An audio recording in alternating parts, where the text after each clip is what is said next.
What's up, gang? Thanks for joining Thanks for joining Bang Bang, a show about war movies with an anti-imperialist twist. I'm Van Jackson. And I'm Lyle. And I'm Colette. And there's Colette. So hey, this is our first live stream of the Bang Bang podcast, and we're doing it as a kind of crossover with the Undiplomatic podcast so that it reaches more eyeballs, ears, whatever.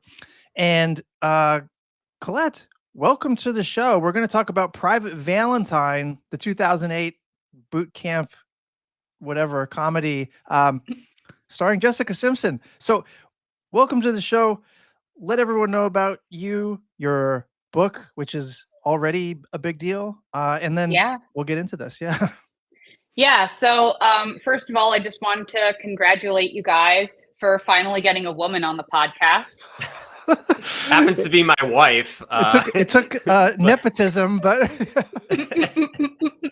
yeah, he went in the other room and he was like, I can't find a woman. Where's a woman? Oh, good. One lives in my house with me. We keep asking this exotic species, the woman, and we just never get a response. There's just a language barrier there.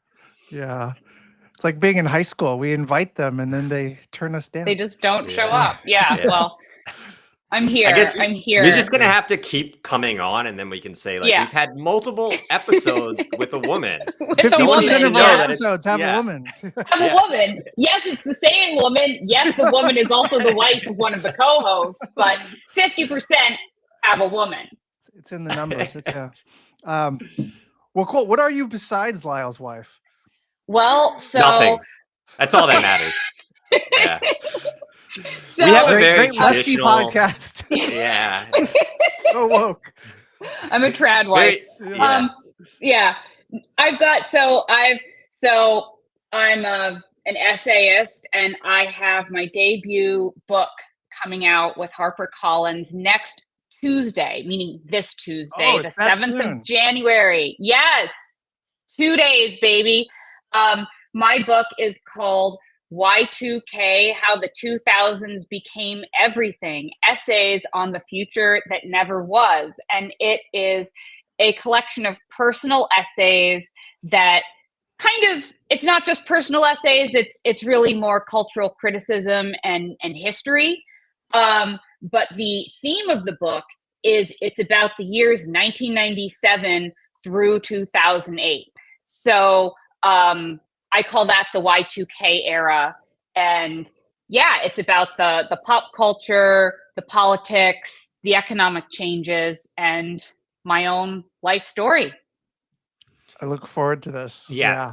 I know that I'm just her husband, but even I was an admirer of Colette's writing before we even, got married, and even before we started dating.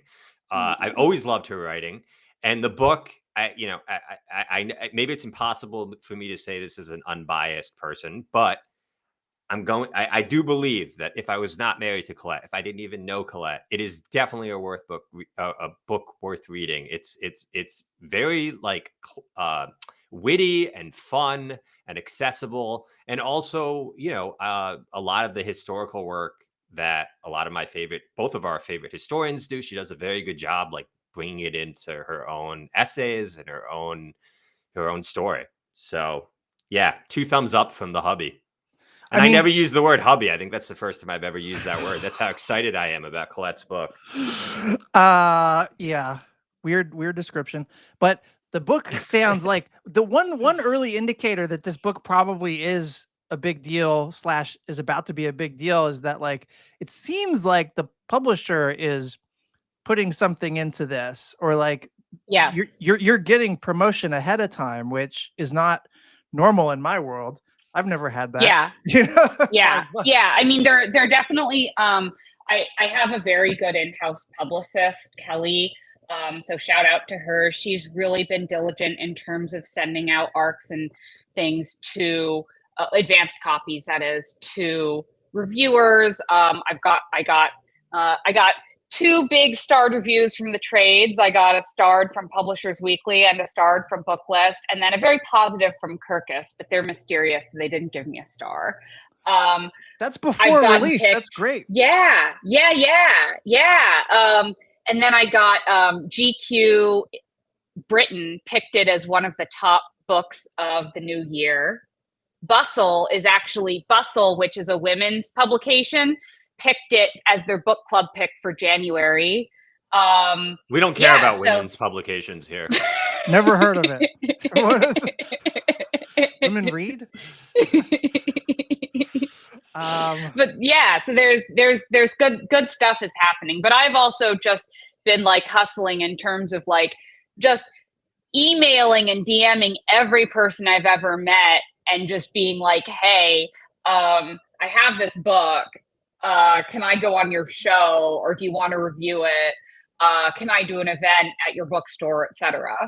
Yeah, if there's any aspiring, sorry, Colette, just real quickly, if there's any aspiring authors out there, it's a game of hustle. The more you hustle, the more books you sell. So you're shaking the trees back in the yourself. day that weren't the case, but I am shaking the tree so hard.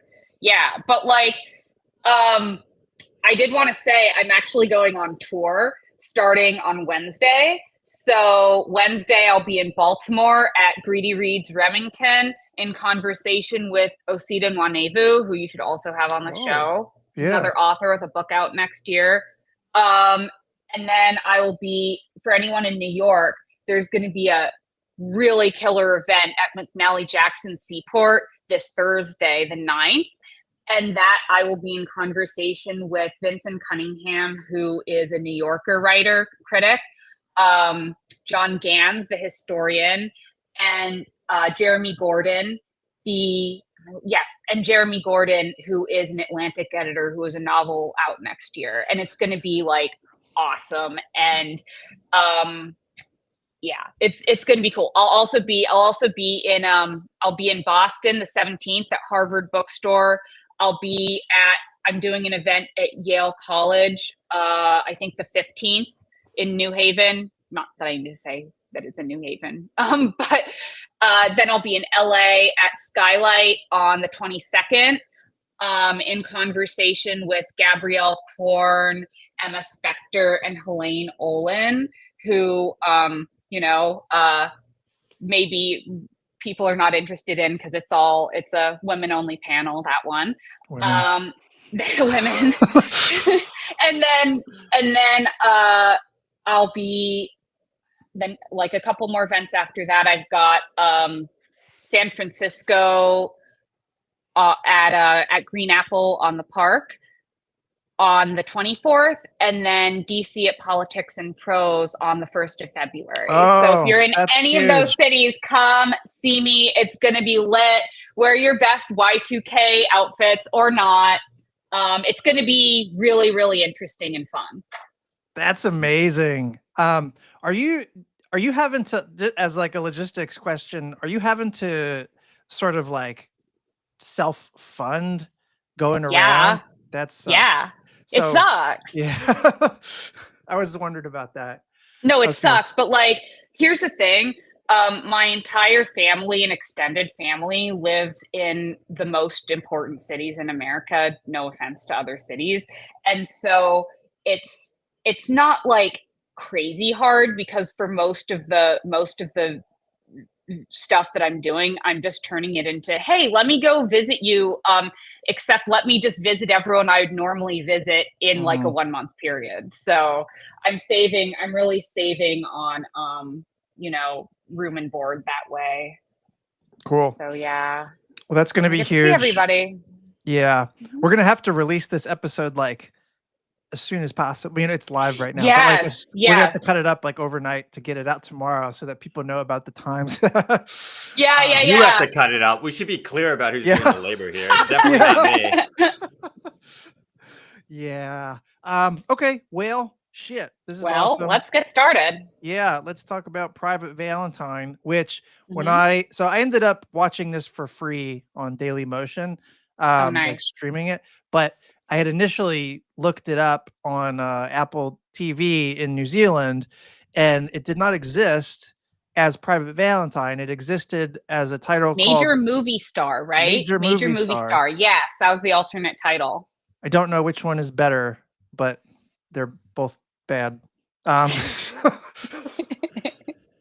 So before Colette, because usually when we have guests on, we kind of pawn the responsibility of actually describing the movie onto our guests because it's less work for us. I am very lazy, and like as I implied earlier, Van does most of the labor for the show, and I try to do as minimal labor as possible during the show. The military officer delegates.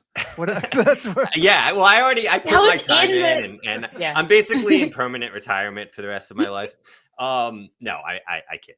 But before we pass it over to you, Colette, I do think we need to have like an actual, because I end up doing this every episode anyway, like reading sections from the Wikipedia entry that I find very funny or revealing or interesting. So for anyone who's not familiar with this movie, and I imagine more of our listeners are unfamiliar with this movie than most of the other movies we tend to do on here, which tend to be good movies. I was unfamiliar with this movie. Yeah. This is a notoriously bad or just utterly unknown movie. But that's what makes it interesting. So the film was so bad that it wasn't even released in the United States. It was released in Russia on October 9th, 2008, and Bulgaria on November 7th, 2008. And then to the extent that it was released to the United States, it was released on DVD. And again, there was like multiple different titles throughout. Always a sign of a hit when you have to change the title. Yeah. And this is the part that I want to read. On October 29th, 2008, an episode of Late Night with Conan O'Brien, host O'Brien brought up the movie and mentioned reports that Simpson's acting was, quote, so bad that it would not be released, quote, in any country where English is the primary language. The show then displayed the poster because it was refused the clip. The next night, the show played a clip from a bootleg copy before having recurring guest star James Lipton make a passionate plea to Simpson to reconsider her decision to withhold the film, saying the, quote, bad defines the good, and the apparent, quote, 85-minute stink bomb, end quote, of major movie star, again, that was one of the other names for this movie, only would help to highlight how good Schindler's List really was. Wow. Yeah, I miss Conan. I miss that show. Don't we all? Yeah.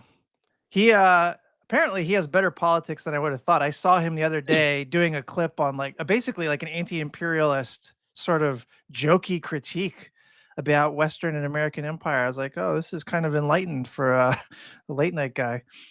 Really? Yeah, that's cool. What inspired it? Like, I don't know. Somebody, I was doing a Twitch stream and a viewer like sent me the link to the video and he's like, oh, you would appreciate this. And then I like watched it and it was like a 90-second takedown of American imperialism or whatever. I was like, oh my God. Yeah. That's impressive. Yeah. We're living in funny times. Yeah. I mean, so what was this movie? There's someone who, hi, Kristen. Hi, Ciara. Oh, you can see that?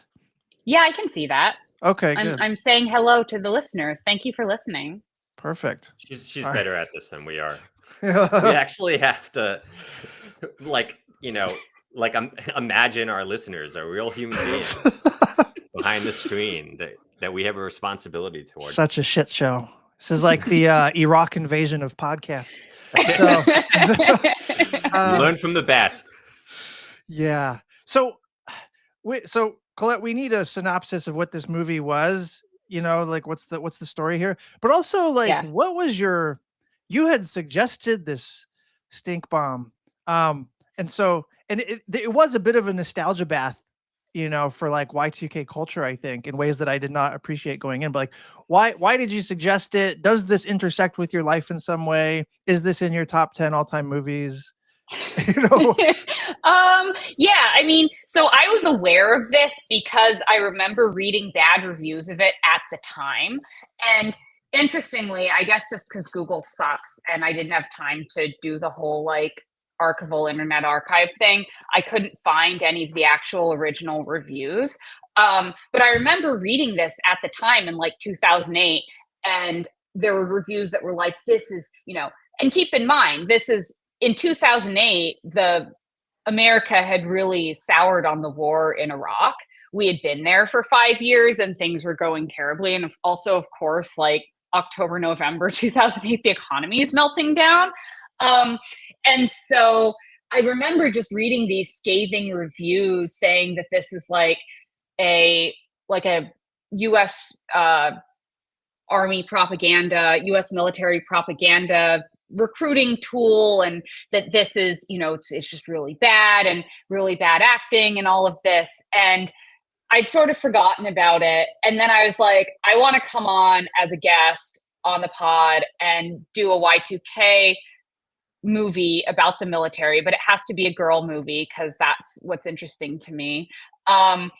And so I was thinking about Cadet Kelly, which is a Hilary Duff vehicle from I think 2003. It's from the Disney Channel, where I haven't seen it actually, but I believe the plot is that she has to go, she's a teen, she's like very creative, and then she has to go to a military school, and then she figures out how to like thrive there, which is actually pretty similar to the plot of this movie, which is that Jessica Simpson is a washed up movie star, and she ends up getting drunk and then joining crashing her car into a U.S. Army recruiter's office, and then joining the Army. And it's all about Colette, how, Colette. What? Yeah, feel free to, this is definitely a spoiler, spoiler-ridden show. So feel free to get into the details, the context, right now, just kind of give a rundown of the whole movie. And okay, the context, I'm doing that. Context behind. I'm doing that. He's mansplaining how to summarize a movie. Yes, how to summarize a movie if you have a dick. Go. Yeah. I mean, I'm just giving some guidance, to the apprentice. Like I said, it's a very traditional marriage. Yeah.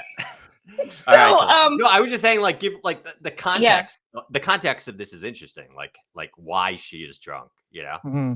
Oh well, yeah, yeah. So the reason she's drunk is that so it starts out. Okay, but hold on. Can we just time out? I want to just also give some background on. Oh, nice. We've got a Cadet Kelly. Remember, awesome. Yeah, it was. Well, I think even people I never watched it. But it was really, there's a huge advertising campaign for it. And I remember seeing literal magazine ads in the teen magazines I read for it. And Hilary Duff's in her little pink camo outfit for whatever reason. Yeah, so that was the promo. But anyway, so I just want to say something. So Jessica Simpson at this time is an A-lister. Between 2003, 2008, 9, she is at the height of, basically at the height of her career as a celebrity, but then also sort of the height of her publicity in terms of being in the tabloids. She has this show Newlyweds that's a huge hit. It's a reality show with Nick Lachey, her husband. That's the early to mid 2000s. And then they divorce and it's very high profile. And she's dating John Mayer for a minute. I mean, who wasn't? I forgot about all of this. Yeah. But yeah, so she apparently he was a huge dick to her. So that's also not surprising. But yeah, she's it's interesting because she is very successful at this time. And so this is a D-list movie. And so you would think that you would be why would an A-list celebrity at the height of her career make a movie that is then released to DVD and then also in Russia and Bulgaria?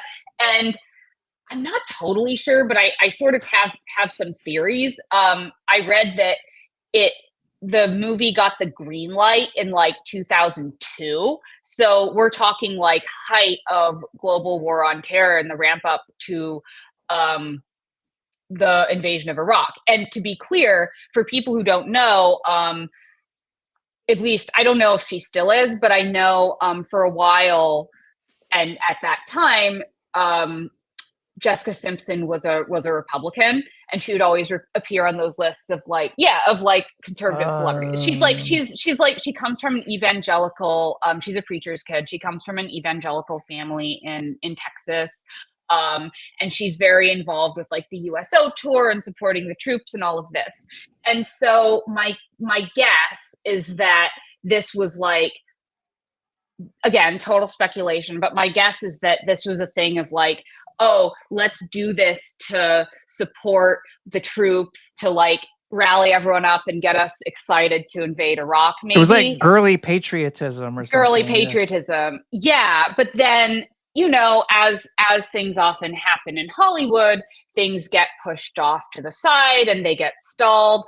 And then by the time, my kind of pet theory here is, by the time the movie finally got actually made and put to market, there was just like not the same kind of interest in that sort of thing. And then B, there's just, you know, there's probably some merger that happened that like screwed up distribution, and it ended up how it ended up. So, but it's very weird because it's like, when you see like the production values of this movie, you're like, why the hell is this A-lister in this movie? Like, she was in, like, to be clear, prior to this, she played Daisy Duke in the Dukes of Hazzard remake, which also I think was not good. Not a hit. Yeah. Not a hit, but it was like, had big production values. Willie Nelson, I think, was in it. It had like, I don't remember who all was in it, but it was like, you know, A-listers. Hollywood movie, widely distributed. And so it's just kind of strange. But so that's the background of it. But so the plot, so to get into the plot, you have this, it starts with this, it's very meta. It's this like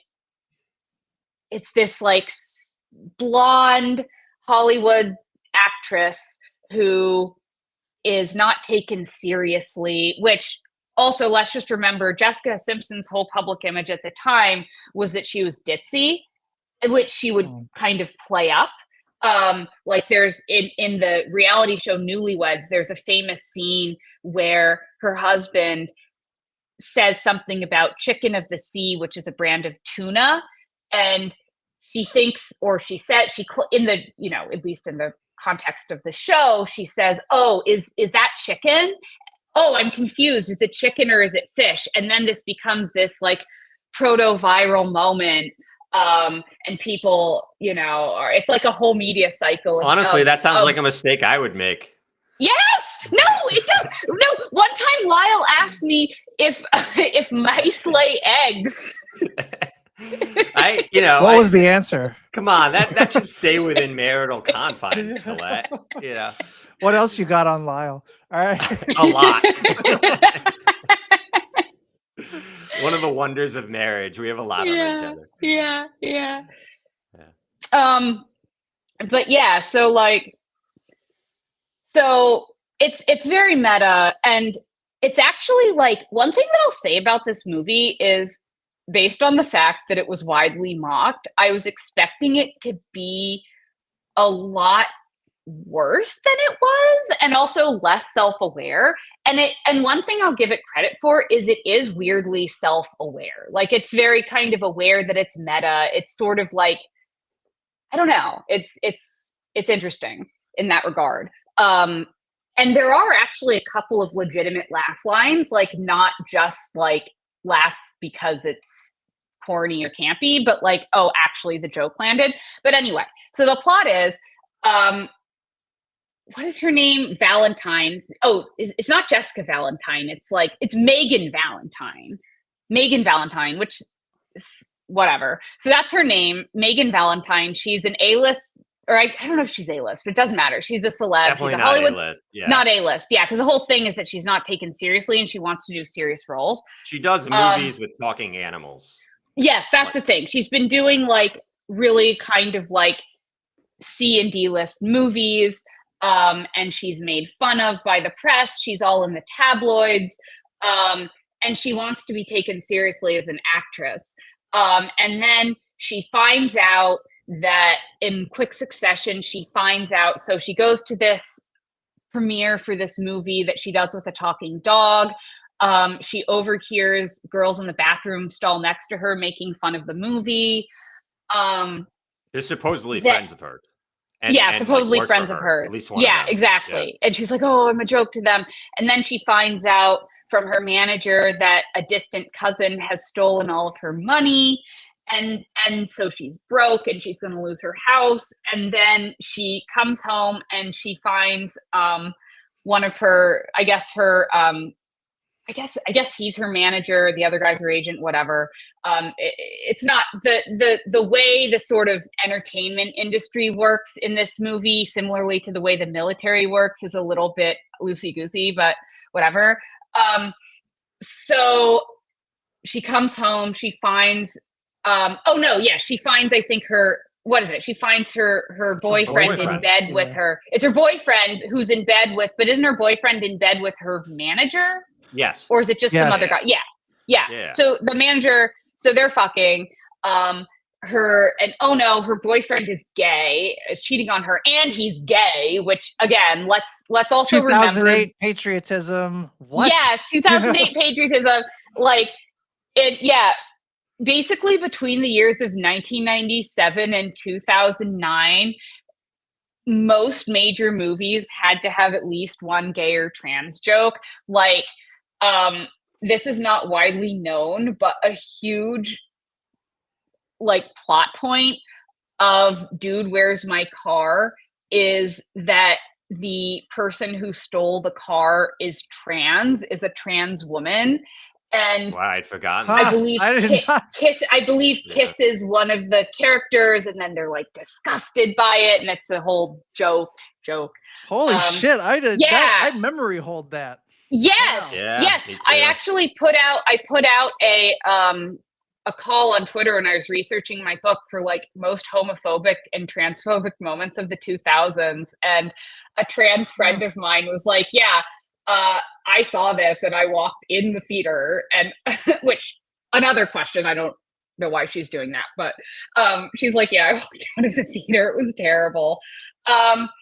But yeah, you had at the MTV Music Awards, the MTV Movie Awards in 2003, you had Dobby from Lord of the Rings calling, Dobby from Harry Potter calling the little guy from Lord of the Rings the F slur for no reason. It was an insanely different time in terms of homophobia that I think is just really hard to describe to people today. And honestly, by those standards, the movie was, I would say, less homophobic than average, though still more homophobic than I would prefer. Yeah, there was when they were starting that first boot camp scene where they get off the bus, the recruits, and Vivica A. Fox is the drill instructor, and she's fucking laying into all of them and going down the line, finding reasons to chew each person out.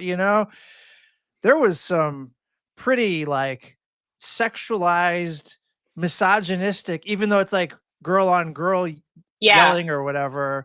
It was all are you a hoe or a homo or something like that? Yeah. Are you? Yeah. Well, she calls a girl a hoe. Yeah. She pretends to hit on another girl and asks if she's attracted to her. And so there's and then the whole the gay. I mean, to be fair to them, that's what the military was very much like. Yeah, they did that to us. Fair enough. Fair enough. I was going through that. Yeah, and I imagine it's still like that to some degree, although they've probably clamped down a bit. I'm not sure. It's been a while, but yeah, I mean that was there was explicit homophobia was actually a central mechanism that was used throughout boot camp. If you were not performing, if you were not doing what you should be doing, if you were if you were the weakest link, you were the gay one, you were the woman-like one, so that's a common theme throughout. And I imagine it was kind of a similar thing for the women. It's interesting that they portray them as these gender integrated platoons. So it's not they don't have they don't have male and female platoons. They have these platoons Like where it's just Starship both men and Troopers women. or And what's something. interesting is the movie's based on, or it's inspired by another movie called Private Benjamin with Goldie Hawn that came out in 1980, which I ended up seeing in What? part because I saw this. Yeah, which is a much It's a better Nancy Meyers movie. movie. From 1980 though? Yeah. Yeah. And it what's was about interesting boot camp? Yeah, it's Yeah, about like an upper middle class Jewish woman who like enlists in the whose military. last name is Benjamin. And she, Benjamin. I can point that out. I'm a member of the tribe, but yeah, I mean, it is actually a very Jewish movie. It's like this wealthy Jewish woman goes to boot camp and chaos ensues. But anyways, what's interesting about that movie, the platoon was also gender integrated. And I don't think that was the case in 1980. I No. mean, I was in the Marines, so I don't know if it was like if the Army has always done things differently. But that certainly hasn't been the case in the Marines. But yeah, sorry, Colette. Oh yeah. Thanks for talking over a woman. But Hey Colette, stop what you're saying. We have things to say. So anyway, so she's having a tough time. She crashes her car while drunk because she sees a raccoon in a very confusing sequence. And then just watch it if you want, or don't, doesn't matter. Yeah. Maybe don't. But so she finds herself in this recruiter's office, and then she's like, oh, maybe joining the Army will give me purpose. And get my life back on track. And also, I bet I can get really sick abs and glutes if I am like doing the boot camp workouts. So she signs the contract while she's drunk. Again, it's like it's like literally the same day. So she shows up at boot camp in a ball gown because she leaves the movie premiere. She crashes her car. She walks into the recruiter's office.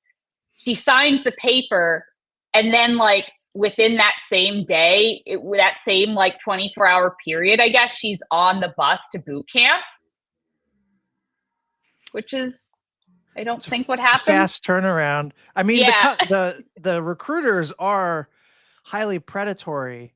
But I don't even know if it's possible to turn around that quickly. Like, yeah, that seems very quickly. I had a running list of all just like the outrageously like anti-factual moments in this movie. But what's interesting is when I went to see Private Benjamin, I actually saw Private Benjamin right after I saw this because I was just kind of curious. I ended up watching the whole thing, but like it's the same thing there. Like it's like I mean, the factual, like, there's just they have no interest in being like realistic, which I guess is a common kind of it's a movie strategy for comedies. Mm-hmm. But it is interesting because I feel like we've been living in a moment in the last 15 years or so where like any movie having to do with the military tends to get like a whole team of military advisors.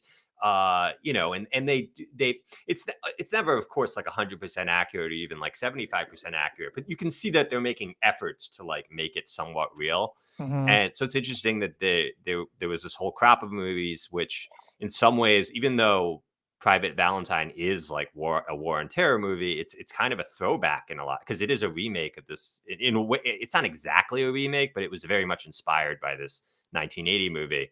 And I just think it was just a different time where like there wasn't a whole military advisor Hollywood consultant business that we have today.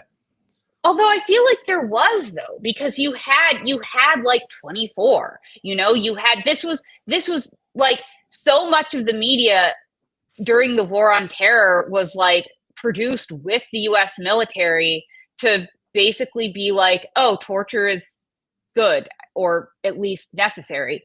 And, and it was showing like all the cool technology that the military had. And if I do recall hearing that there was, I do recall hearing that there was like military advisors, that there were military advisors on this movie, because I remember it being mentioned negatively in one of the negative reviews at the time. But like I said, I couldn't find the reviews in time for the show. But it was weird because it was like so low budget and so so many things were off. Like there are even things that like I knew were off. Like one of the officers just had his pet bulldog walking around, and the bulldog also farts randomly. I don't know why, but he's right, like he's the 70-year-old captain who's also like the commanding officer.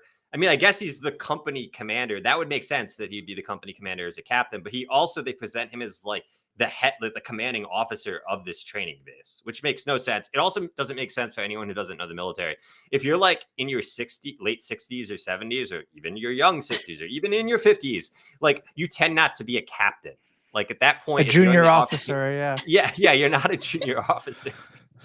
Yeah. And you're also just not, you're not walking around with your pet, wherever you go.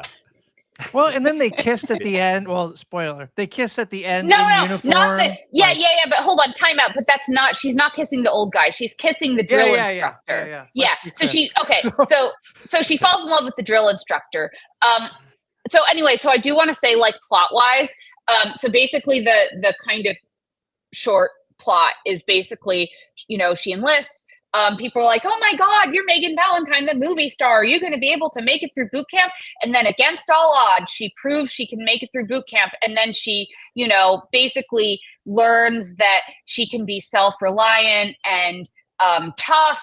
And she, proves her mettle to herself and others by going through boot camp. And then she also falls in love with her drill instructor, and then they make out at the end. And then oh my God, this is so weird. She gets on a helicopter at the end. She says, okay, I'm going to the USO now. Because basically she works out a deal with her agent at the end that she doesn't have to do regular military service. And because she's an entertainer, she can just like serve as an entertainer for the USO for the next 4 years. But then that's insane. But then she just gets on a helicopter. What? A helicopter to Iraq? Like this is right after Atlantic helicopter? She just graduated. Then she basic training. Yeah. She just graduated basic training, and then makes out with her own drill instructor, who, by the way, stops being the actual being a drill instructor halfway through the movie. Like the first time that they actually have a real conversation, then he just becomes a love interest, and just like you don't see him in the drill instructor role for the rest of the movie. He's just this like hot guy who happens to be next to her, flirting with her at all times. Yeah. Yeah. Oh, and then also he said his dad was a general, but for some reason he's in basic training. Right. He says that he's not in like the officer school.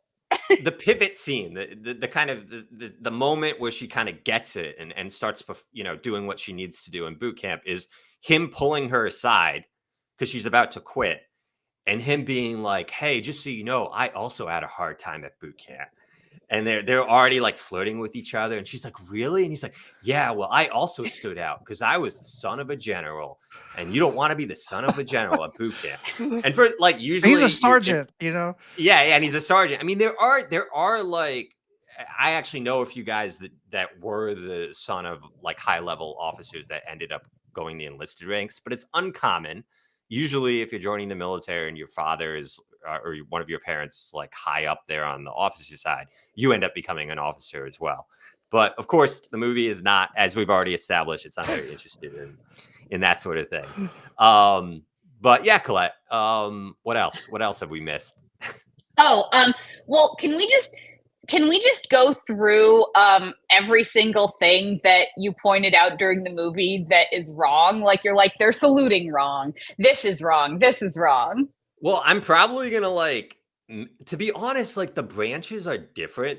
So some of this stuff might be what because the Army's fucked up. But like they put their guns underwater. And even I was like, wait, I don't think you're supposed to put guns underwater. Well, they have a scene that's supposed to like mimic like a badass war movie where this is like that was so end of the stupid. Movie. It's their final assignment. That was a self-aware moment of the film, I think. But yeah. And they're trying to be like badass. So like suddenly, like she's like at this point, Jessica Simpson's character is like the leader of the group. She's suddenly become like the best recruit all of them. And she's leading them in this like very difficult mission in the woods. And they're like in the swamps. And they have this scene where they all like emerge from like the water with their rifles underwater. And their rifles are not like special forces. Like if there's like an operation where you need to be underwater with your rifle, like you put it in like plastic, like you don't want your you don't want your gun to rust out. You just like, oh, interesting. Yeah. Ciara says that she noticed similar things in modern cop shows, especially Dick Wolf ones. That's surprising because I thought Dick Wolf wasn't Dick Wolf like a flack for the NYPD or something? Or like Law and Order was certainly, just one extended commercial for that. Well, no, of course. But I'm saying I feel like I'm surprised. I feel like Dick Wolf would have known better, but that's funny. That they just don't, they do stuff that just doesn't make sense. Oh, I also love that they're like, there's a scene where I think it's the same montage where there are like active live explosions going off as they're crawling through the dirt. And I turned to Lyle and I'm just like, you didn't do that, right? Like that seems really dangerous. Yeah. Was, and then, yeah. Well, I was gonna say in Air Force basic training, we did have one 3 days in the woods where we did like a field training exercise or whatever. And it's kind of like that thing. You're simulating an op or whatever. But they actually did do, I don't know if they still do this, but in 2000, they did do sort of like fireworks in the air while we were crawling underneath fake barbed wire. I can't remember what it was, but I know that my elbows were bloody from trying to avoid the wire. Yeah. No, they do have like, I don't know exactly what they're using. Yeah, it probably was some form of fireworks. They do have like toward the end of the training, they do have like actual like kind of fake explosions. But the scene that you see, first of all, it's in the very beginning. She's like on her first week of boot camp, and they're already like running through the woods. And there's actual like what looks like grenade impacts like right behind her. Yes. Like that does not happen. Especially on the first week of training. But yeah, I made a whole list. Me and Colette watched it together. And I was just kind of like, it was kind of fun just writing a list of all these funny moments. And like, they're constantly like saluting inside. And their salute isn't like a proper salute. Like, at least again, I don't know how the Army does things, but the proper salute is you have a straight knife hand. And they all have these curved ass. Yeah, it's like. Yeah, knife hand. Which, by the way, if we ever saluted like that at Marine Corps boot camp, at the height of the War on Terror in 2007, 2008 time frame, all sorts of homophobic slurs would be unleashed by the drill instructor. The moment you guys can imagine, but bent wrist. The bent wrist is like a classic. Yeah. No. In OSD in the Pentagon, we used to, not we, but some people used to make fun of the State Department for having bent wrists. So that was like the common reference point, the allusion. Yeah. The most realistic thing about this movie, I thought, was in the scene in the bathroom at the beginning, which I've never seen done in a movie before, where she puts toilet paper on the seat in the public restroom before she sits on it. Yeah, I noticed that. I was like, I do that. I noticed that too. I do that. Yeah, I do that. All right, I do it too. Yeah. I mean, in these days of norovirus, you maybe should. But I mean, the interesting thing too about this movie is that so there are a couple things that I noticed. One, I was actually really surprised by how little mention of the War on Terror or allusion to it there actually was. So there's one character who is joining the Army because her brother died in Afghanistan. And she wants to like make the family proud or like whatever. Like I also dying in Afghanistan. Yeah, but I'm also dying in Afghanistan. Never mind that. Pointless war. Never mind that. Are you going to bring an anti-imperial critique to Private Valentine?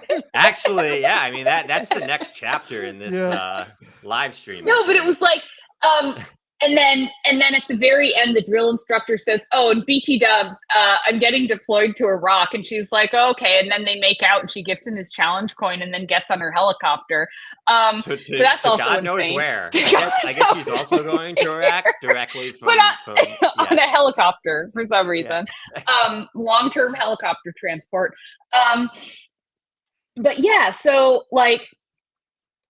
But there's really, it's surprising. Like, I thought that there's going to be some more stuff about the war on terror, and there just wasn't. I don't know why, but yeah, I was kind of surprised by that.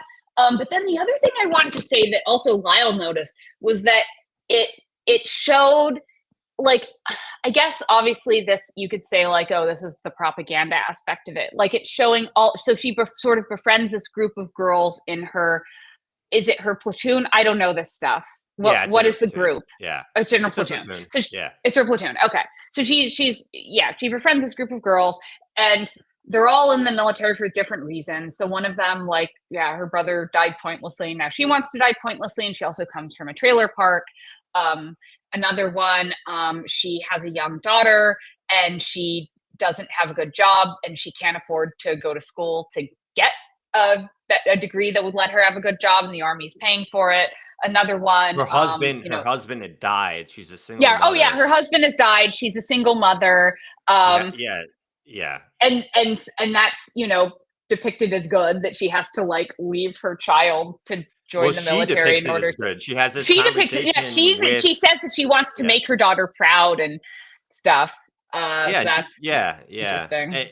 I mean, in a way, so what me and Colette were talking about is how, like, and another one. It's the army is paying for medical school. So it's basically showing like all the reasons, like, you join the army, you come from a shitty town, you want to go to medical school, you want to get a better job, you want to, or it's like a tradition in your family. Your boyfriend left you, or your husband. Yeah, or your yes, that's the other one. Your boyfriend left you. Yeah, your boyfriend left you is another one.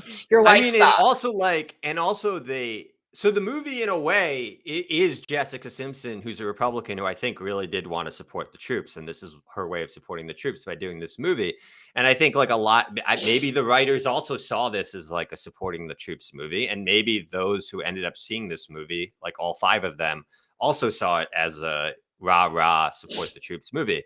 But if you have like anything going on, like, in your head, like, it actually, in a lot of ways, like, just portrays how awful like the whole military industrial complex is, in the sense that, like, there's all these people who are vulnerable, even like Jessica Simpson's character, like, the scene where she gets recruited, it's very explicit. He's totally taking advantage of the fact that she's drunk and in dire straits. Yeah, and that that her, her boyfriend was sleeping with her manager, and she doesn't have any money, and it's very like open that the recruiter's taking advantage of her. And by the way, Private Benjamin, it's also a very similar scene. And Private Benjamin, her new husband, it's her second husband. He dies on their wedding night while they're having sex. He has a heart attack.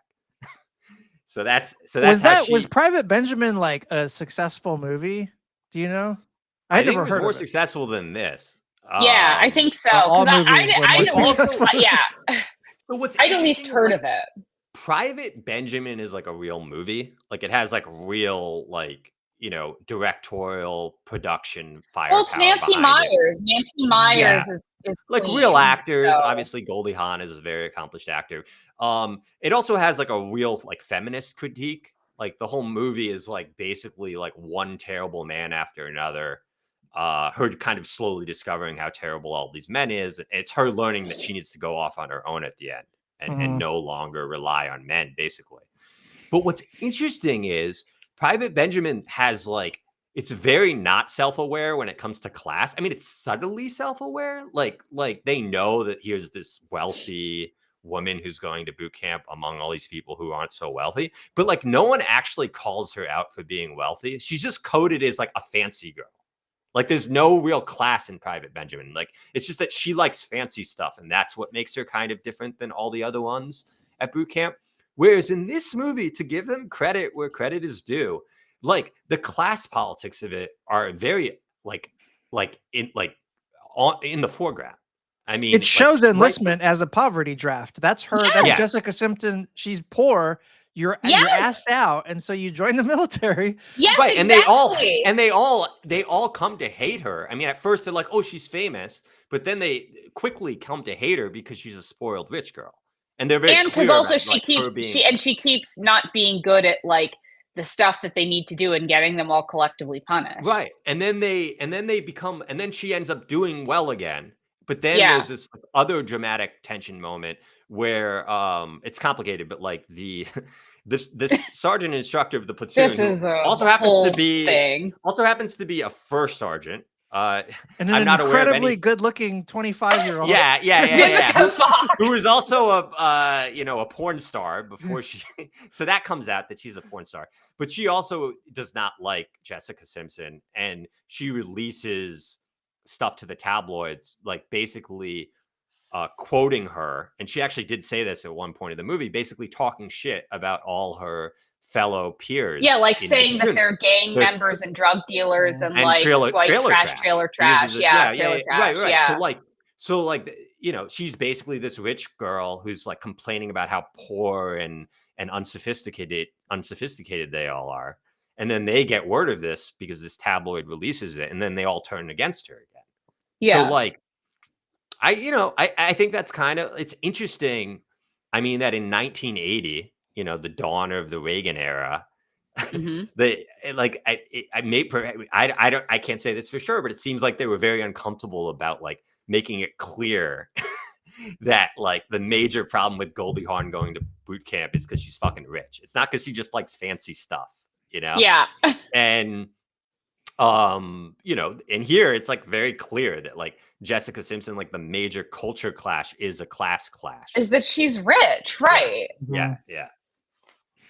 Yeah. I mean, the two themes in this movie, I don't know if this is time to get deep or not, but like there's two myths in America that this movie sort of like laundered or perpetuated. And one of them is the myth, which is true, which a version of which is like the poverty draft, which is like in America, and I grew up understanding this as well. If you're out of options, if you're on Skid Row, you've always got the military to fall back on.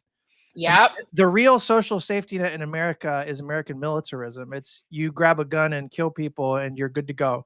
And like that, the movie it put a nice gloss on it, a Princess Diaries version of it, but like that's still what they're telling us, And the other thing is like the myth of the sort of meritocratic redemption. You can have people hate you. You can be from the wrong side of society or the milieu that you're around or whatever. But ultimately, if you perform, yes, you succeed, you rise, that kind of thing. And it also shows. And that's just obviously, and that's not true. I mean, I don't know about the military, but I can't imagine it's true in the military. It's certainly not true in civilian life. Well, it reminds me of Full Metal Jacket with Private Pyle a little bit. Yes, Lyle mentioned that. He was ate up. He was just like the Jessica Simpson character in his own weird way. And then he was the weak link and he was targeted by the drill instructors. But then he ends up killing them and himself. But only after he starts performing better. Like it's after he adapts, Yes, totally. Yeah, it's like he adapted too well. Yeah, and we haven't released the Full Metal Jacket episode yet, but we talk about how that was like another interesting thing that Kubrick and his, the rest of the team that made the movie did with that is that they kind of play with the viewer. Like at one point you think it's going to get really dark, but then things turn around and it looks like it's going to be a redemption narrative. And then of course it gets dark again in that notorious scene where Private Pyle kills himself and also kills Gunny Ermey. But in a way, I mean, Kubrick was kind of subverting these other types of movies. I'm sure there were Private Benjamins and Private Valentines and right. It's like the Army now. It's like subverting. Right. I'm sure those movies were around. Subverting this idea that basically the Army is a way for you to become your best self, the be all you can be slogan. I think they're doing Army of One then, but the be all you can be slogan, I remember that like from the early 90s. And that really was the thing, right? It was like the army is going to turn you into the best version of yourself, right? You can't access the best version of yourself unless you go through military training. Yeah.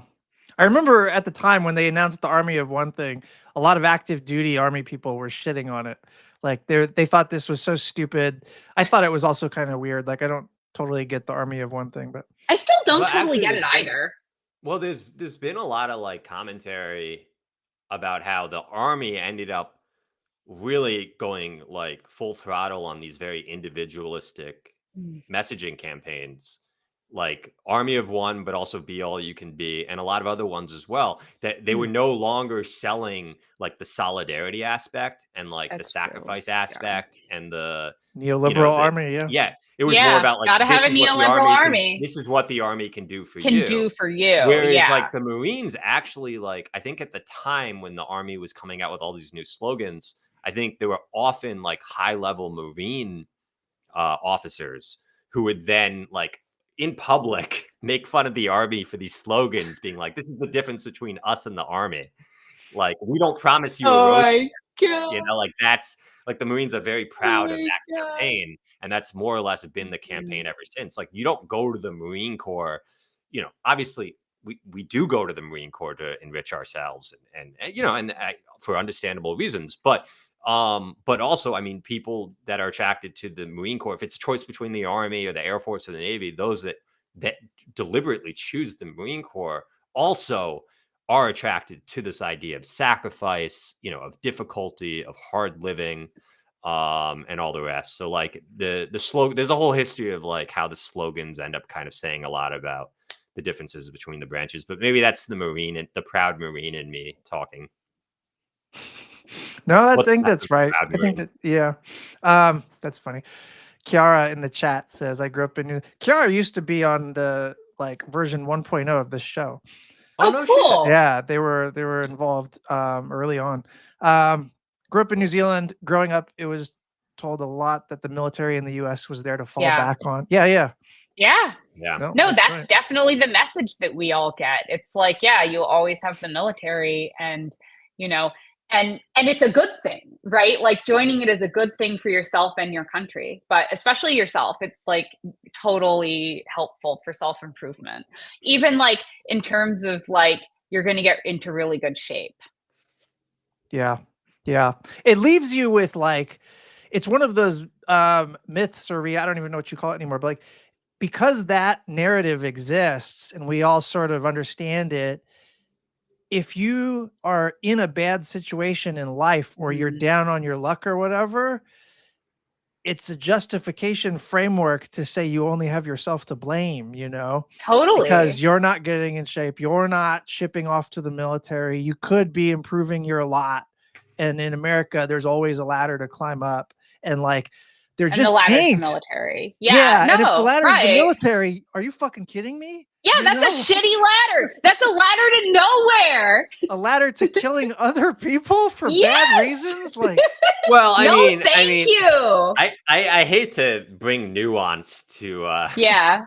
a discussion on Private Valentine, but I will say, I mean, the difficulty in all this is that the military is not a vehicle to nowhere for the overwhelming majority of that's a good people in the point. military. Right. It's one of the last remaining social safety nets. And I mean, but that's the tragedy. The virtue is the vice. I mean, We shouldn't need to, like, you should be able to get your medical school or college paid for or get healthcare without having to join the military. Right. Like the military really can provide social mobility. It can. Not, you know, not always, but it can. And it's like, yeah, it is the last place to do it really.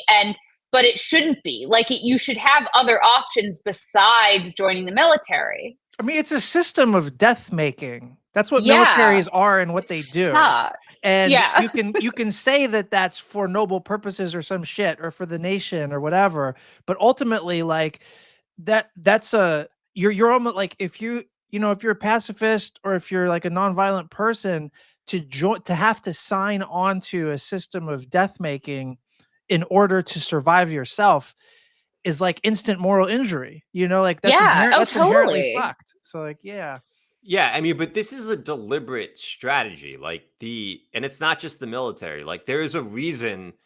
Like obviously the U.S. has built prisons like in every state for a lot of reasons, primarily because we police and criminalize the social crisis. So which creates we have a surplus whole labor. Yes. right, Mhm. exactly. But there's also additional at a more local, regional level. The reason so many prisons get built everywhere is that it creates jobs for Mhm. people, Mhm. and then those communities become dependent on the local prison, just like people become dependent on the local bases Yep. and all the defense contractors and all Military the rest. Like, Keynesianism. Yeah. so like, Mhm, so mhm. we've created a society in which people, the majority of people, arguably, if you look at like our overall political economy, and not just look at the military budget, but look at and not just look at the criminal justice budget, you look at how the political economy interacts with all the different sectors. I mean, a significant portion of our political economy in one way or another is related to a system of death dealing and policing Mhm. and security. So this is what a significant portion of the public relies on for their own livelihood. So it's Right. I not mean, just and for recruitment. even think about stuff like R&D at universities, like basically like Yeah. all the science and engineering departments, and I would argue that science and engineering is a net good for humanity. But unfortunately, a huge chunk of funding for basically every major and even non-major universities R&D budget is coming from the military or military contractors, something related to that. And so they're deeply enmeshed in it. And so I'm not going to stand here and be like, oh, yeah, they shouldn't get that funding. But it's like, well, what they should get is funding that's like not from that. Well, and I mean, the whole tech sector. I mean, the tech sector Yes, is right. an Oh, arm of the God. military industrial complex. It's Yes, always and been always that has way. been. It's increasingly The internet came from DARPA, people. Like, the internet came from DARPA. Read Malcolm Harris's book. Read my book, but Malcolm Harris talks about it in far more detail than I do. Yeah. Palo Alto, yeah, everyone read that. But yeah, basically, he argues correctly that the tech sector has always been tied up with the military industrial complex. just like post-war manufacturing. So like post-war industry was entirely a product of World War II and to some degree even World War One. So yeah, I mean it's always frustrating when I see people kind of like just cite like the military budget when talking about like to try to get like attach a metric to what portion of our economy, our society, because it's bigger than that. Yeah. I mean, it really it's somehow even bigger than kind that. of it's the central fulcrum. It's the Mhm. fulcrum of our entire society. Yeah. Well, that's one of the things that's remarkable about our current moment is like people are fucking sick. Like Forever Wars and World War III is all pure bad vibes, like wildly unpopular right now. Yeah. And that's in a society whose political economy is totally dependent on like the defense industrial complex, increasingly even Silicon Valley right now, like that's the hot sector to invest in is like defense. Oh yeah, right. It's like, which I would argue is going back to its original purpose, where like the sort of Silicon Valley basically started out as a military sector. Like most of and again, this is the Malcolm Harris argument that I agree with, which is basically that most of the tech innovation that was happening was essentially around, making what were the microchips for? The microchips that were being made in the 50s and 60s and 70s were being made for nuclear missiles. The internet was being made as, a way to share information and coordinate things militarily. And so to me, I don't really see this as a hard break. And sorry, I have to go plug my computer in so it doesn't like log me off, but 1 second. But basically, I just think that this is a going back rather than like a hard break. Yeah. Do you need to plug your thing in real quick? Yeah, 1 second. Yeah. I've got like probably 10, 15 minutes of juice max left on my laptop. So. Yeah, I don't know if Private Valentine has an additional 15 minutes left on its What else is there to say? its value. Yeah. There was not, I was like, I have a section when I make notes for every episode we do on like most quotable lines or whatever, and like I couldn't really find any. There are some good lines.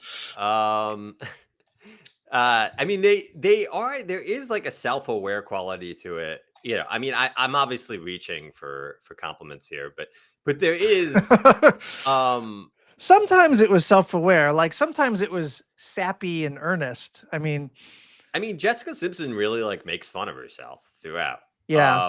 Like before she goes to the military and she's drunk and she just crashed her car and she's talking to what is that system called? The star system where Oh yeah, sorry. I can't use my ring light and my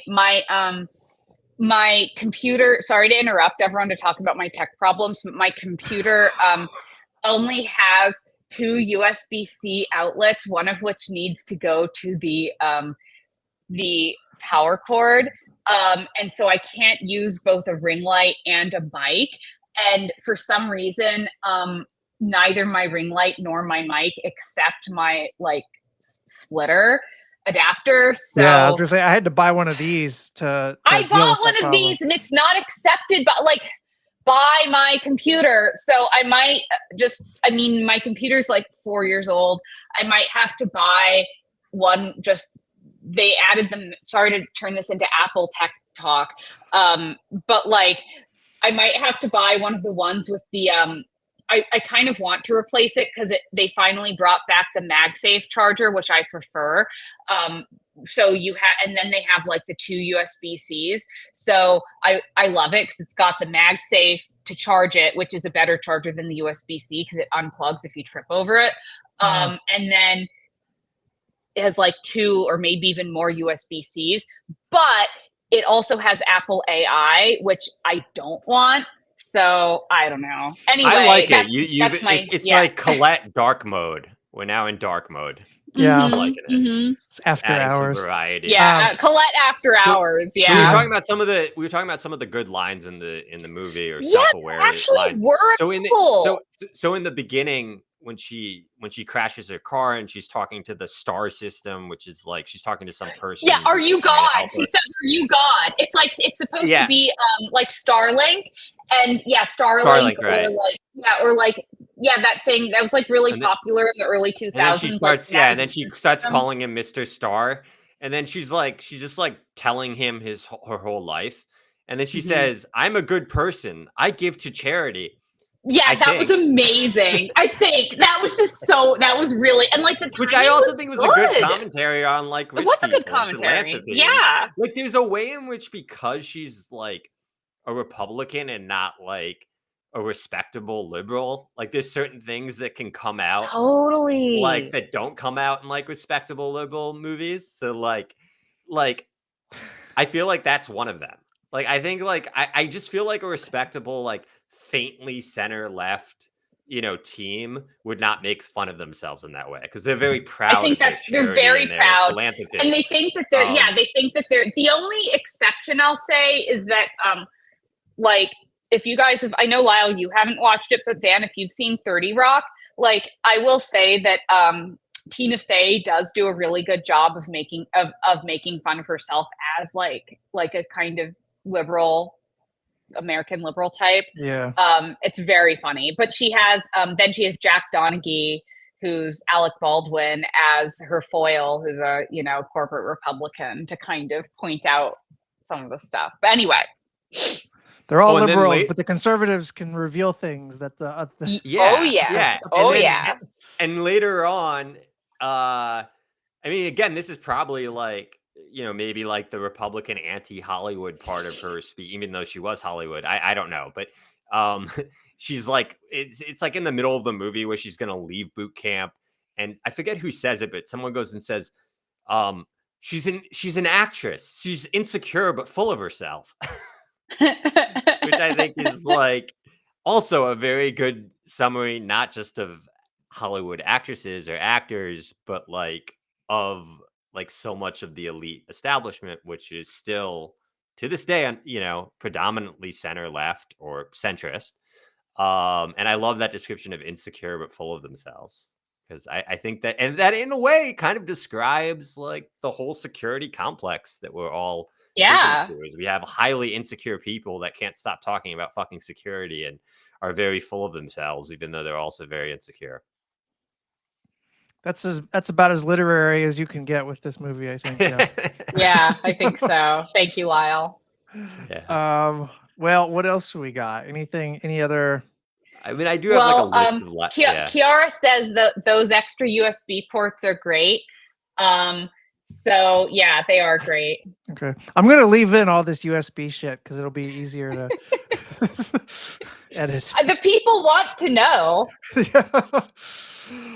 There's also a line where like her lawyer shows up at the boot camp base, and he gets chased out, and while he's getting chased out, he says, "Don't hurt me, I'm a lawyer." That scene portrayed the military as like terrifying or whatever. Yeah.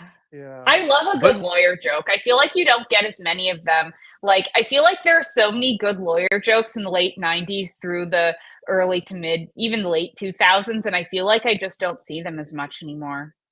I mean, I could be wrong, but I feel like, Liar Liar was an entire movie about how lawyers are sleazy. Yeah. Yeah. Oh, sorry, I'm going through my list now, and so I'm very determined to go through it. Another really interesting line. This is actually interesting. She's learning the bayonet, which again, like, oh yeah, this is so funny. Like bayonet training, there are no longer any bayonet charges on the part of the United States military. Bayonet training is purely its only purpose now is just to like teach like aggression and the death instinct to recruits.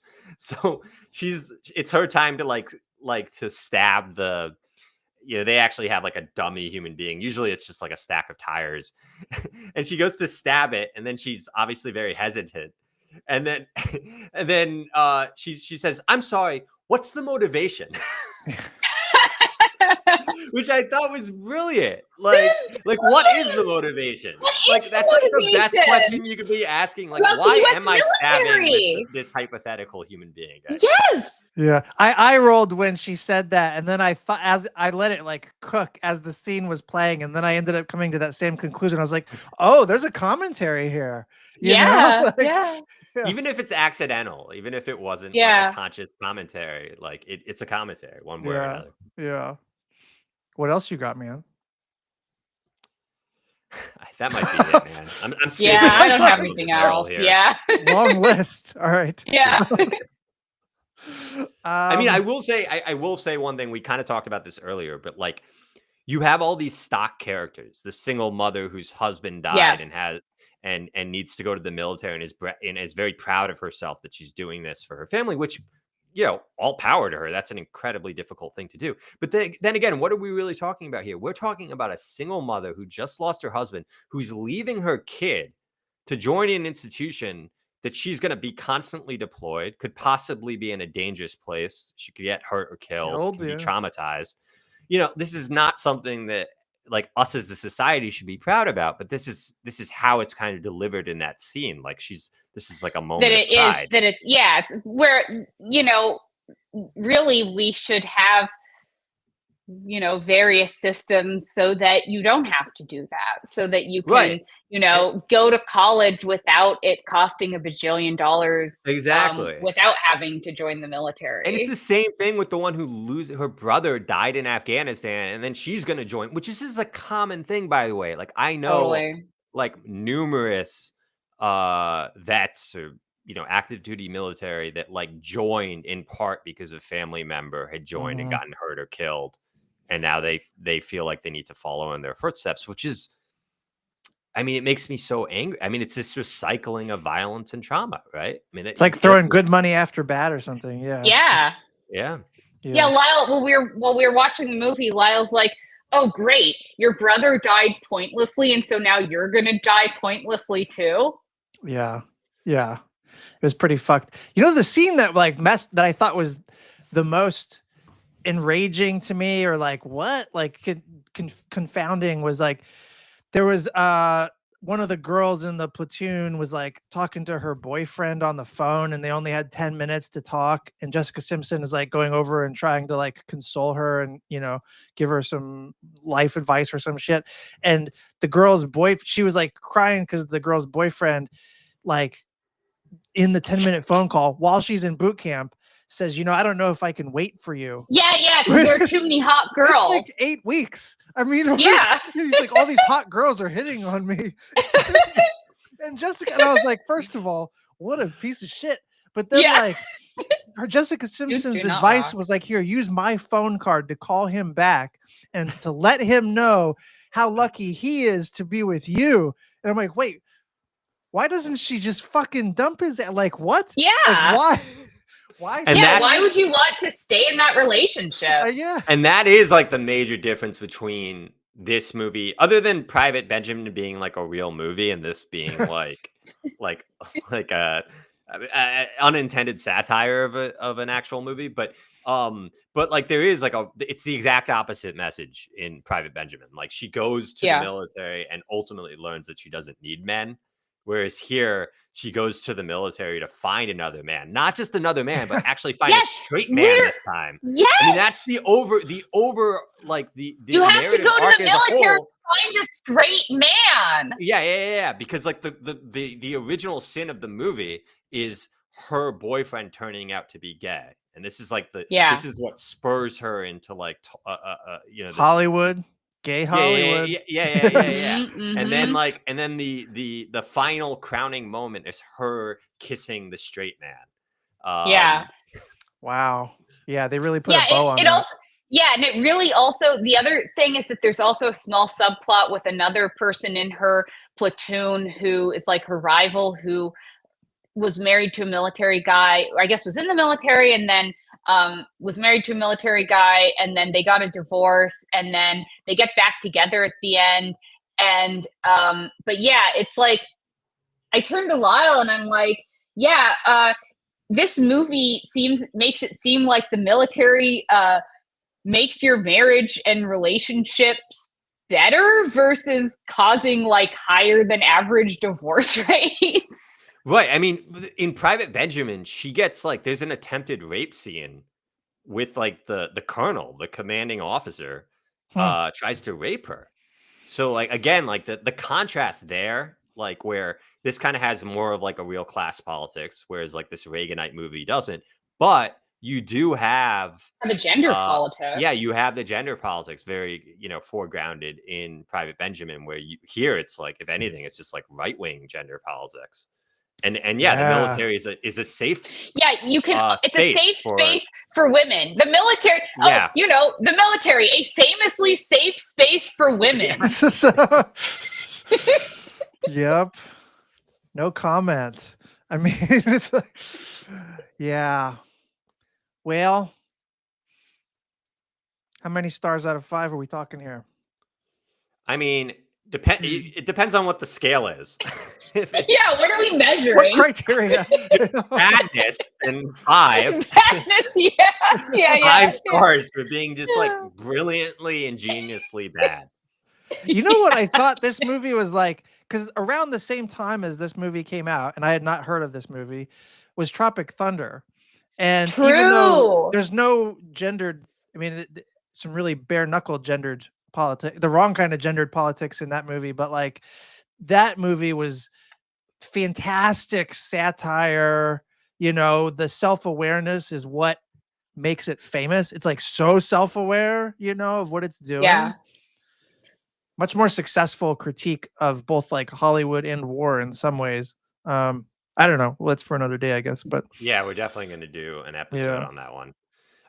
Can I just say that the movie, I actually thought the movie got a little better as it went on, but it starts off with this font, which almost looks like middle school. They used middle school stencils. Princess Diaries. That was like the fucking Princess Diaries. Yeah. But it was like it wasn't even meta. It was just like really, really bad. Like, who chose and, this? and then the first scene is this really weird kitchen scene where the food is being prepared by an actual it's like by by a her maid, servant. her live-in Yeah, yeah, maid, yeah, yeah, yeah, to yeah, yeah. show that like she's pampered. And But it it's looks super like like it looks like a Saturday Night Live yes, commercial for yeah, cooking kitchenware or something. I mean, it looks totally. ridiculous. Like the music and the close-ups of like the food and the blender and everything. It's like there's like this weird, like almost like orgasmic quality to the way it's like portraying the fluids, which speaking you of see later orgasmic, on. can we talk about the insane? Okay, so we just have to take a time out to talk about this insane scene where they're like filleting chocolate bars. Yes, that's what I was going to link it to. Yeah. So there's this scene where they all break into what is it? They break into the kitchen, or someone has a stash of chocolate. I don't remember what it is. Like they stole the chocolate from like the private who used to be like a sergeant and then lost all her stripes. It was kind of unclear why she lost all her stripes, and then she has to go back to boot camp. Which, by the way, I didn't think that happens. I've never heard of that. Does. Yeah. I mean, I Googled it and it says, I mean, who knows if God knows with AI these days, but it seems like this does happen in certain circumstances, but it's highly rare. And like, they portray it as this is like a somewhat normal thing. Like you lose your stripes and then you have to go back. Like you do lose your stripes. Like you can get punished and you can go from like the highest ranks to the lowest ranks. Boot camp is a one-time thing, is what I understood. Yeah. You don't go back to boot camp. You just like have a shitty time for the rest of your career, in the lower ranks.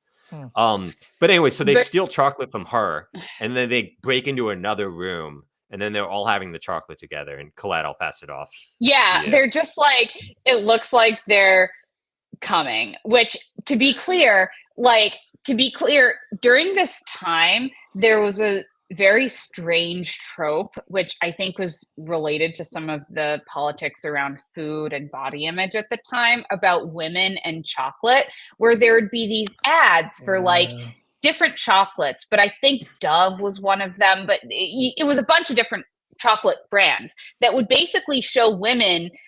It would like have this soft, like Vaseline lens, and like women slowly eating chocolate and being like, and like, it's very, very weird. But yeah, there's just this insane scene where all the women are eating these chocolate bars, and just having these like orgasmic reactions. And it's like, women be eating chocolate.